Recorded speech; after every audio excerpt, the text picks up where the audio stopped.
A while ago, I made this side table. I made it because I want to find new and interesting ways to do woodworking on the CNC. I call it the Coopered twist table because it uses a woodworking technique called coopering. It has a twisting shape, and it is a table. Coopering is when you cut pieces of wood with beveled edges and then glue them together to make a curved assembly. I cut the pieces of this taped up sample the usual way, with flat, straight edges. But I was curious, could I use the CNC to make pieces like this, that curve and twist, and then glue them together to make a more free-form shape? Now I'm working on a new furniture piece, a bench made of cherry wood, and I thought I would share how it was made. I'll talk about it from small to big. First, how to cut these twisty building blocks on the CNC. Second, how to model the many unique building blocks that go into a furniture piece. Third, the design of the actual bench. And fourth, cutting all the pieces and putting them together. A CNC router is basically a robot with a spinning cutter. Within constraints, it moves through space however you command it.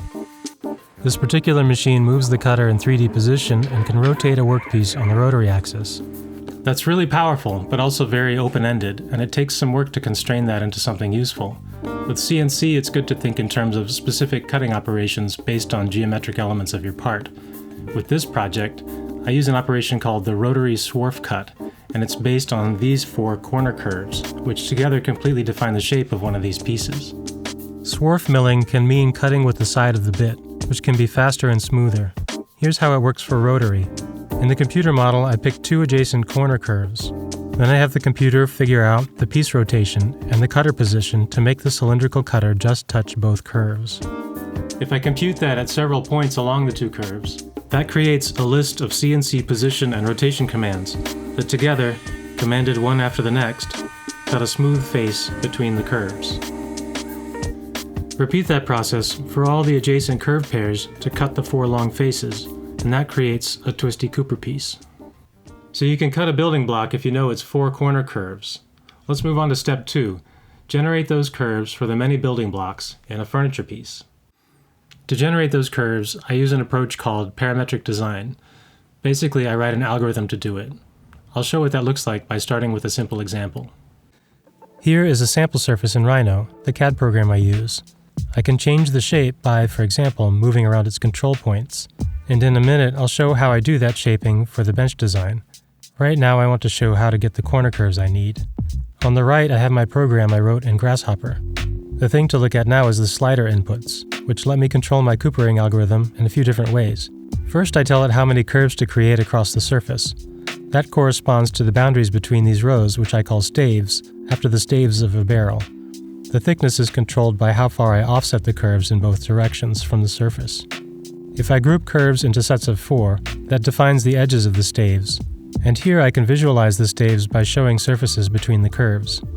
I take these staves and break them up into a brick pattern to create the individual building blocks I call bricks. The corner curves of the bricks are the geometric elements I need for my rotary swarf cuts. Breaking the staves into bricks makes cutting more manageable. I cut the bricks from solid wood, and shorter pieces means less vibration when cutting. It also reduces waste and allows the grain of the wood to follow the shape of the piece, which makes it stronger. On to step 3, designing the bench. That amounts to creating a surface that looks like a bench, and feeding it into the brick generating algorithm I just showed. The bench is around 5 feet long. I wanted a slightly dished but mostly flat top, and curvature everywhere else, because curvature can make a structure stronger and stiffer, and curves are interesting. I took inspiration mostly from 2 makers, from the steam bench shapes of Matthias Pliesnig and the 5-axis CNC work of Joris Larman and his Maker series. This is the shape I ended up with. I paid a lot of attention to how everything flows, the staves and the gaps in the brick pattern, and I'm pretty happy with it. This isn't intentional, but from the top it looks kind of like a peanut, so I'm calling this the peanut bench. My friend Matt made a 3D print for me, and it turned out to be really helpful, because it let me do some structural analysis. I knew there would be some flex, after all the table flexes, but the 3D print convinced me that I needed to add some structure because the bench needs to be stronger than the table. Eventually I settled on adding several small crisscrossing stretchers because I thought they would complement the surface and hold their own as a second design element. This solution works well with a parametric design approach. I created an algorithm that takes any two bricks, creates a stretcher between them, and defines the CNC cuts for the joinery. I positioned the set of stretchers based on the flex in the 3D print. With the design finished, I brought the shape definitions into a Python framework that generates the CNC toolpaths, creates the cut programs, and outputs this program list, which shows what size to cut the blanks and how to mount them on the machine. The pieces start as rough rectangular blanks. I use a bandsaw to cut each one to the size given in the program list. Then I mount them on the rotary axis. This adjustable rotary jig lets me cut up to 8 pieces in one program, which saves time switching tools and so forth. Then I load the corresponding program and click Cycle Start. The major operation is, again, the rotary swarf cuts. First, it rough cuts the face with multiple step downs. It does this for all 4 faces. In a separate operation, an engraving bit marks the ends, so I can later cut them and sand to the lines. If needed, a straight bit cuts slots for the stretcher mortises. Then it does a final full-height finishing pass.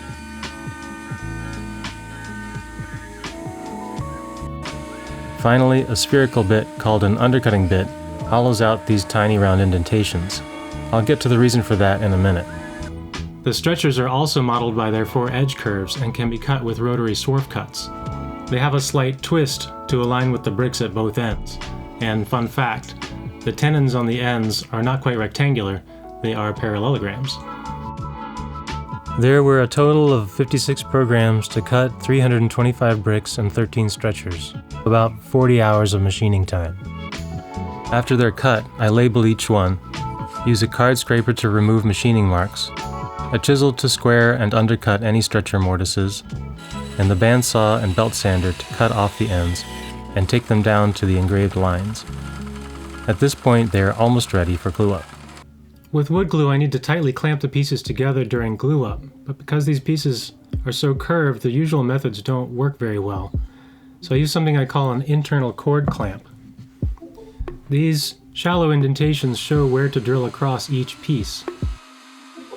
A loop of high-strength cord made of a material called Dyneema goes through these holes, and then through a tourniquet block, which gets a toggle, ratchet to take up the slack, and then squeeze them together by twisting the tourniquet. Even with the cord clamp, the pieces can still slip a little bit, but I use these other indentations to trap small plastic ball bearings, which do a really good job defining and locking the relative positions. The cords come out at the end when everything is glued together. Now I have the bricks, stretchers, custom clamp hardware, ratchets, clamp cords, Alino balls, and wood glue. I'm ready to start laying out the bricks for a few rows in the middle of the bench. I started with the rows at one of the seat edges, hoping that the plane of the seat and the plane of the side would work together to define the shape. After I laid out the first few rows, I added the Alino balls to one side of each glue joint. Then I threaded on the clamp cords. Let's just say this part was meditative.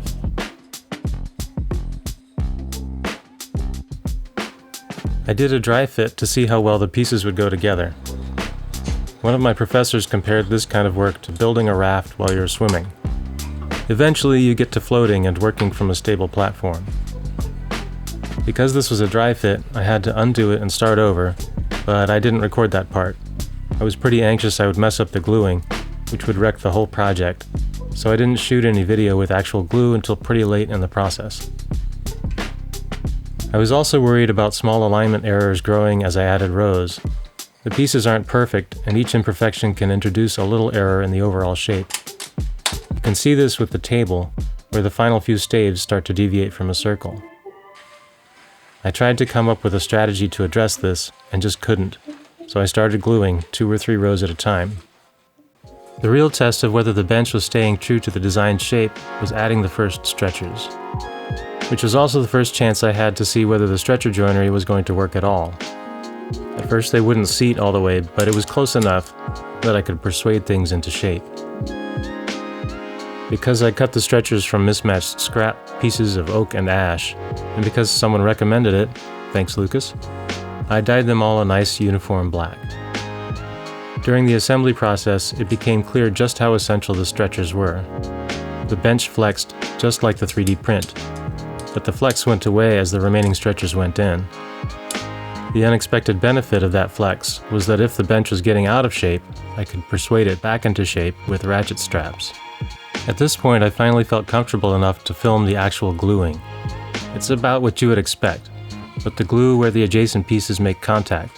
If there's a stretcher, put glue in the mortise and on the tenon. Make sure the aligno balls are in place, and once everything under the influence of a particular clamp cord is in place, crank it down to force everything together. The cord is 7/64 inch Amsteel blue, which can support almost 1,500 pounds force. And they're doubled, so that's a lot of force exactly where it needs to be. Which is great, though at one point, some of the toggles started to fail and needed an upgrade. Then clean the glue with rags and toothbrushes and pipe cleaners. Add rows and repeat the gluing steps until the whole thing is together.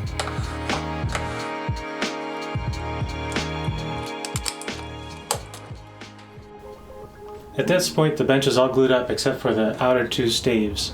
And these staves are more exposed, they touch the ground and they're on the edge, so I thought I would make them stronger by adding splines to connect the neighboring ones together, give them a little support. I think, though, that it would look better if the splines went this way. The way I chose to do this was to cut angled pockets using a V-bit. Using the V-bit gives me an extra degree of freedom so I can keep the same plane across adjacent bricks. I need that freedom because neighboring bricks are mounted at different orientations on the rotary, so I can't just use a straight cylindrical bit. It also lets me use the same shape for every spline, one I can easily cut on a table saw. I'm sorry, I know that's not a complete explanation. I'll try to include something similar on a future project. It fits and clamps pretty well, leaving what looks like a small miter joint on the show side. Once the glue up was done, I could finally take out the clamp cords, which I personally found quite satisfying. Then I had to plug the clamp cord holes and sand them, steam out dents and sand, shape the ends and sand, and scrape the surface inside and out to even it out at the joints and sand. And then finish with General Finishes Armor Seal and Satin, lightly sanding between coats. And it's done! I've set up a photo backdrop, and I'm going to take a few composite photos with this flash. But first, thank you so much for watching my first ever video. If you enjoyed it, please consider clicking like and subscribe, and even share a link somewhere online. On to the photos.